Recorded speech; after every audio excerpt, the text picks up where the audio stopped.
So the kind folks behind Primitive War sent me over an early screener for their film ahead of its Fathom Events release in theaters.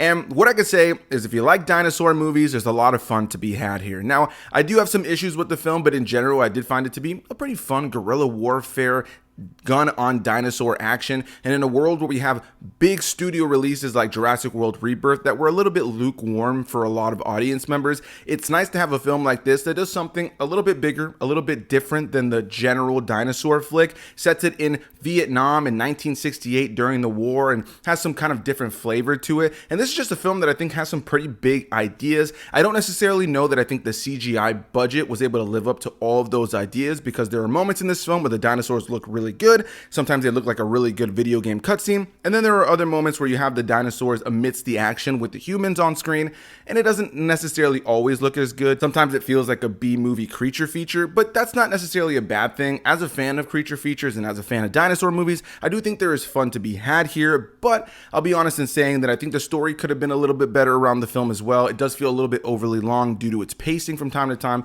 but you have a pretty cool cast here. I thought that Ryan Kwanten was a huge standout in the film for me. Jeremy Piven is somebody that I always enjoy seeing in a film. And I also thought that Tricia Helfer did a good job in the film as well. So I think for the most part, you have good performances, though I don't necessarily know that all the characters are realized as well as they could be. But I will say this. If you are a fan of dinosaurs, if you're a fan of guerrilla warfare and combining the two, then there's fun to be had here. But if you're not really into movies that are more action forward than story forward, then I don't necessarily know that this is going to be the film for you. I didn't love it, but I enjoyed it for what it was. And the question is to you guys, are you planning on checking this movie out? If you guys are interested in a more in-depth review, head on over to my YouTube channel for that, where I talk a little bit more in depth on my big positives and negatives. But I'm curious to see, has anybody planned to check out this film?